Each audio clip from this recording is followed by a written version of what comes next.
welcome to this very special edition of India Sense. I'm Gaurie Dwivedi and we are coming straight to you live from Bhubaneswar, where the Pravasi Bharatiya Diwas has been taking place, India's attempts to reach out to diaspora. Before we come to that, the big story this week is from the UK. Well, what is happening right now in the halls of Westminster is that there is an entire nation that is pretending to sleep and no one is out there trying to wake them up.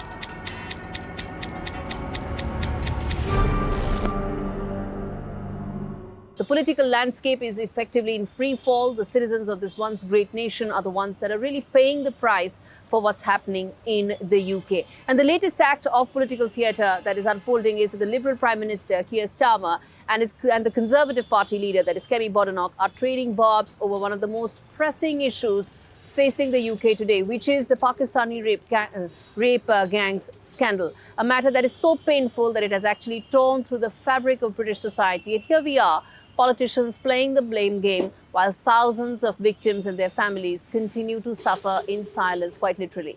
Keir Starmer accused Kim of bandwagon jumping. He claims that her newfound interest in the issue is nothing more than a reaction to social media outrage. And what is that? Well, series of tweets that have been put out by Elon Musk, who owns X platform, where he blasted the UK government and specifically the Prime Minister, Keir Starmer, for his inaction. But Badenoch is no stranger when it comes to confrontation. She hit back at Keir Starmer, accusing him of politicizing and actually prioritizing political gains over ensuring justice, and even asked the burning question, why won't he listen to the victims? Now, Starmer claims another national inquiry would actually slow down the necessary action. Meanwhile, the victims of these grooming gangs, which are predominantly Sikh, Hindu and the Christian white girls and their families, are caught in the crossfire of a political battle that has ignored the pain for too long. And while politicians bicker in Westminster, these families are really left to pick up the pieces of their shattered and broken lives. And just as the UK's leaders squabble, there's a stark irony, viewers, that has actually unfolded. On the very same day, India's Lok Sabha Speaker Om Birla met with British lawmakers in the same House of Lords and discussed India's democratic values and rise as a global power. A reminder of what the UK once preached. What was that? Democracy, justice and progress. Now, Om Birla is on an official visit to the UK, covering England, Scotland and several other parts, and it began by paying a tribute to the principal architect of the Indian Constitution at the Ambedkar Museum in North London on Tuesday. Viewers, that's an irony that nobody can miss. UK's political leaders may have lost sight of their duty to the people, but the world is watching.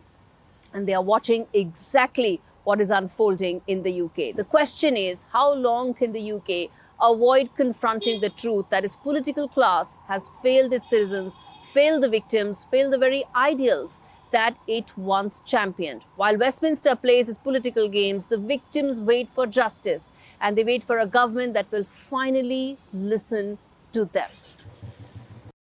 They're scared of vote bank. Yes. They will lose the vote bank. Yeah, especially one or two parliaments. I don't know whether I should name or not. They have most of the people in their constituencies belong to the neighbouring nation, and they cannot hurt them.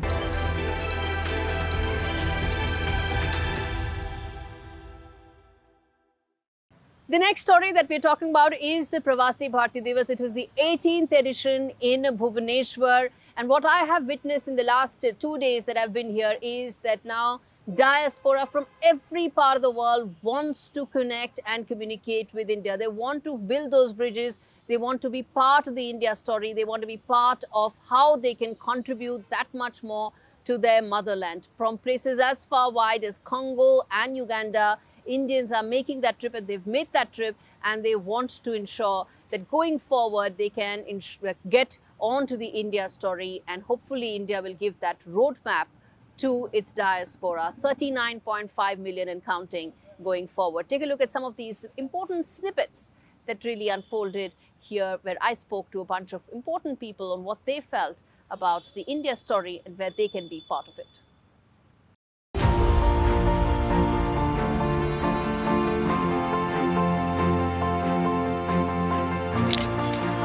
Conversation with very illustrious members of the Indian diaspora.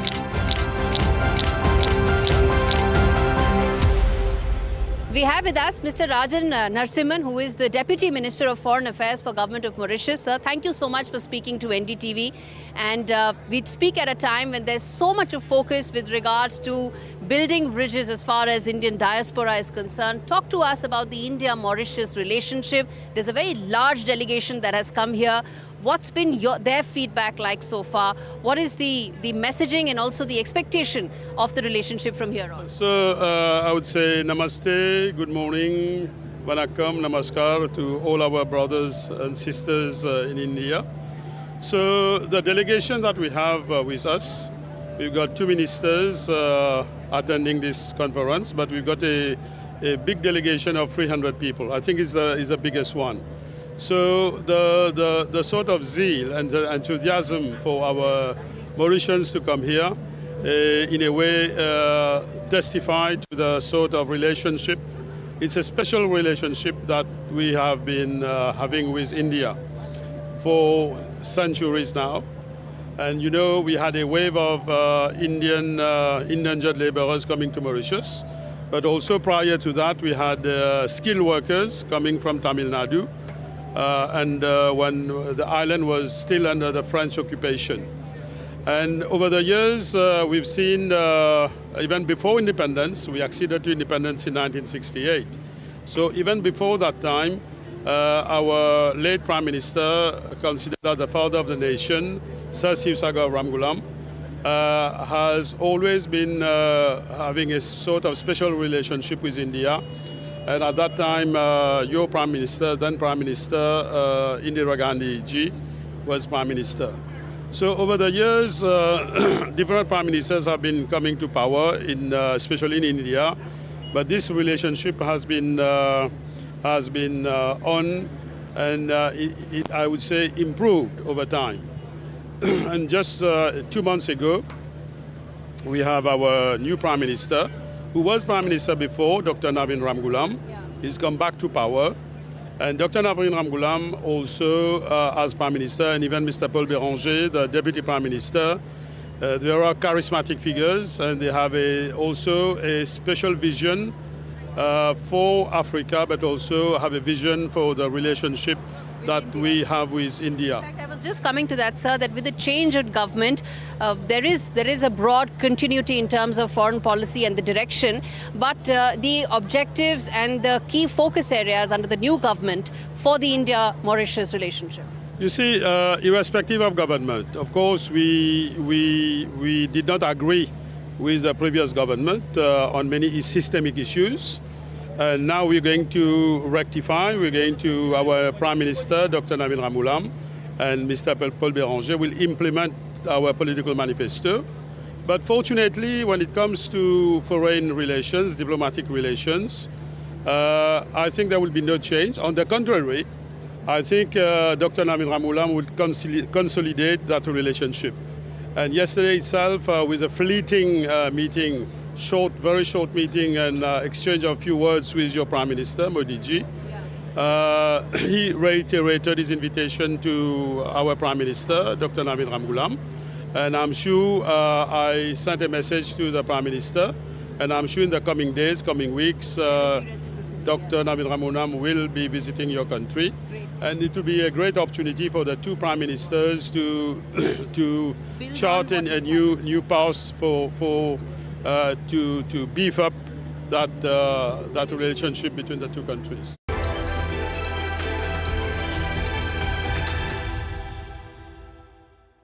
All right, the other important story that we are tracking and covering on India Sense, chaos is a new currency in Myanmar, one that China is more than willing to spend.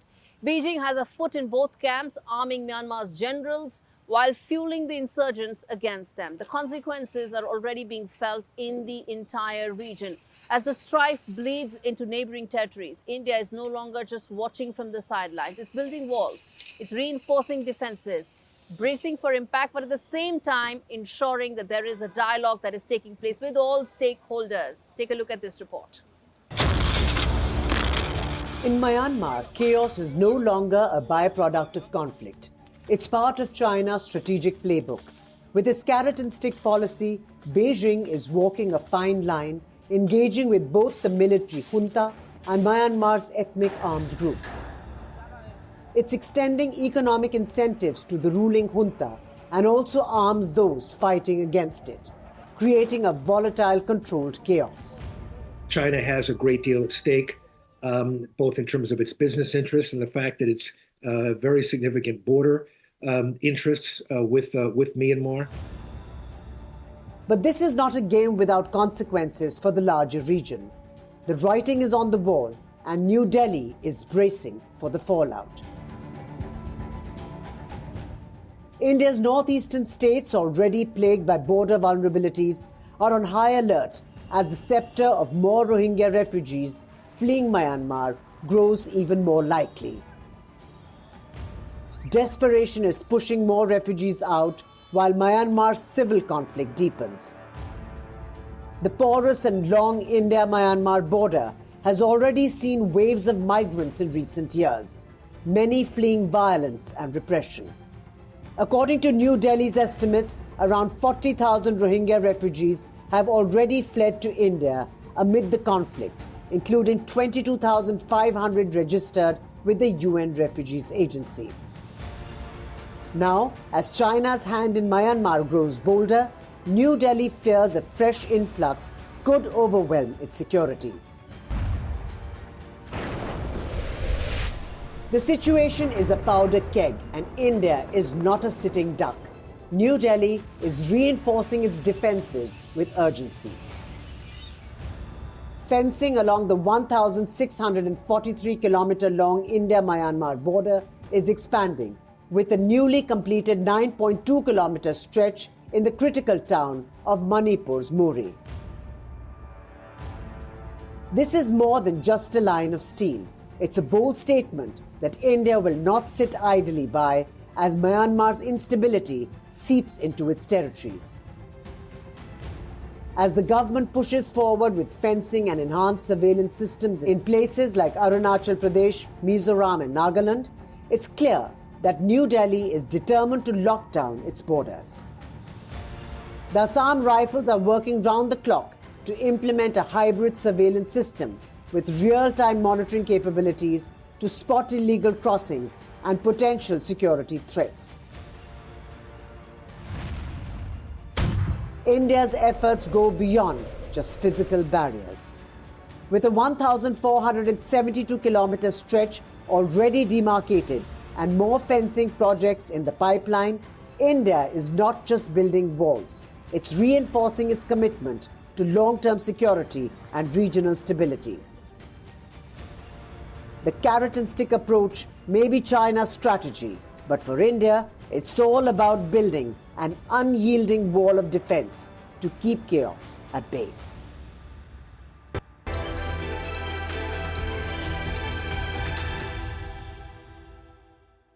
Viewers, in a matter of just 2 weeks, actually less than that, Donald Trump is returning to the White House. And he's bringing with him the world's richest man, Elon Musk.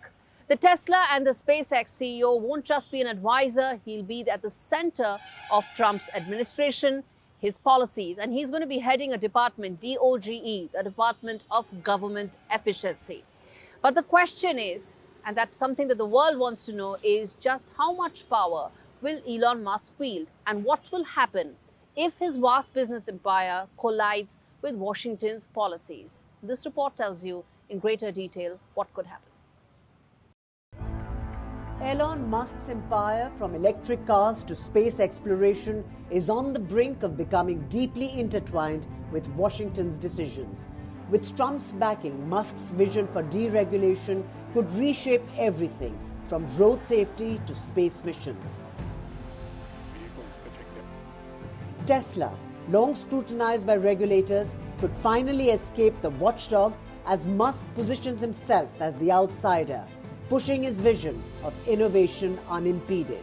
SpaceX could see a flood of government contracts, including lucrative military deals. Imagine this: SpaceX, which is already racing to send satellites into space, is set to dominate the market for spy satellites as the Pentagon prepares to invest billions. But it doesn't stop there. Musk's brain-computer company Neuralink has been under the FDA's microscope for animal testing. Will the FDA allow Musk to push forward with his controversial trials? And then there's X. The platform has become a powerful megaphone for Trump's agenda, allowing Musk to be more than a business leader, but a global political voice. Musk's increasing influence raises serious questions about conflicts of interest. What happens to the existing probes? Will his power be enough to overshadow them all? Musk's outspoken support for far-right movements across Europe, especially throwing the gauntlet to UK Prime Minister Keir Starmer, will create tension with international leaders. It's clear the Musk-Trump alliance could reshape everything, from deregulation to global diplomacy. All right, with that, we slip into a very short break. We come back with lots more views and lots more news on the other side. Stay with us.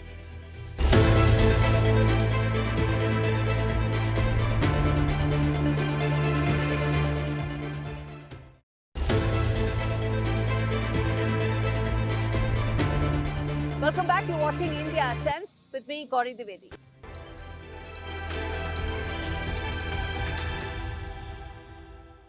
All right, the other story that we are tracking on India Sense, from the path of goodness to the Islamic path now, Syria's history books are literally being rewritten or scrubbed, whichever way you look at it. The new extremist leaders of this war-torn nation come with a history and ideology that are causing deep concerns, and that's the reason why we are raising this issue today. Why? As the country's future is rewritten, the classrooms, the streets, and the very foundation of its society is now going to be reshaped completely by forces which have a very disturbing extremist agenda. Well, the West, what are they trying to do? They've been a mute spectator. They are watching and wondering what will happen next. Remember, they're trying to mainstream Syrian leaders. But that is not what is going to happen. What is going to happen is history will be rewritten. And this report tells you what's happening.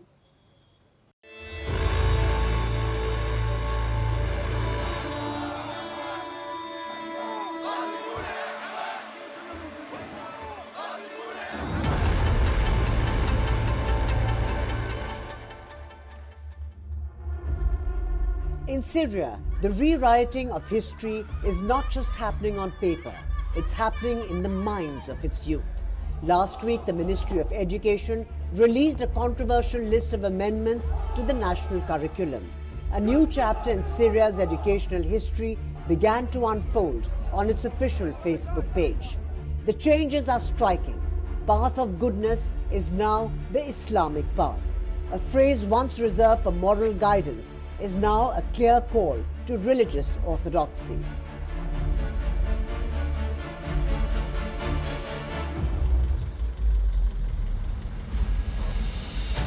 But it's not just the language. The list also includes a chilling revision to one of Islam's most sacred verses.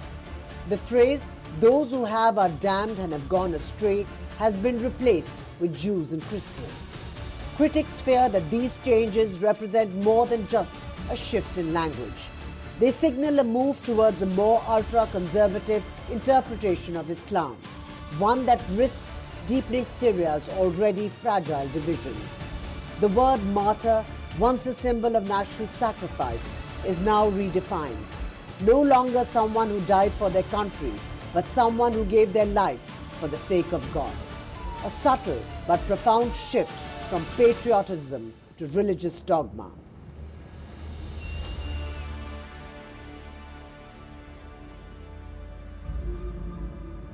And that's not all. Entire chapters have been erased. Two of the most telling changes are sections on the origins and evolution of life at the Big Bang Theory. It's a direct strike at scientific inquiry, casting doubt on the very foundations of modern knowledge.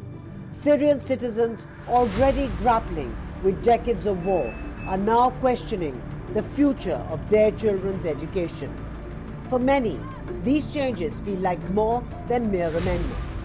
While the world watches, tensions rise. A recent snub of Germany's foreign minister by Al-Shara, a refusal to shake hands with a woman, has reignited fears that Syria's new rulers are steering the country towards an Islamic identity that could undermine women's rights and freedoms.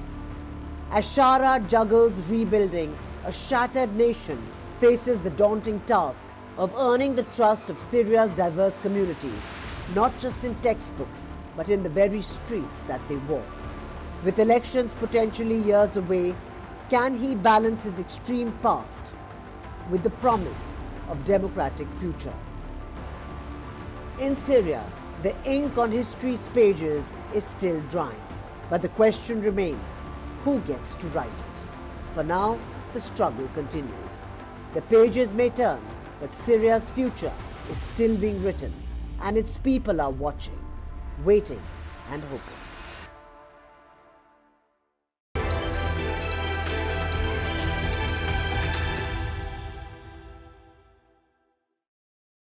Quick take segment on the show. In the battle to secure the porous India-Bangladesh border, the Border Security Force is deploying a hybrid strategy, blending traditional methods with cutting-edge technology. Stretching over 4,000 kilometers, this vast, often rugged terrain is a hotbed for smuggling and human trafficking. The BSF's response? A combination of wire fences, motion detectors, night vision cameras, and even improvised alarm systems, all tied to live control feeds for rapid action. In areas left unfenced like the treacherous Betna River region, the BSF uses bamboo, copper wire, and high-tech surveillance to plug gaps. As the rainy season looms, their multi-layered approach ensures no stone is left unturned in the relentless fight to maintain control. With technology, manpower and resourcefulness, they're turning the tide on illegal crossings, one sensor at a time. In the war-torn fields of Ukraine, a new chilling tactic is emerging. North Korean soldiers sent to aid Russia are reportedly being used as human mine detectors. With their lives expendable, these soldiers march in single file, walking directly into minefields, their deaths used as a grim current. Ukrainian military officials, describing this as a meat grinder strategy, say their commanders don't flinch when one falls.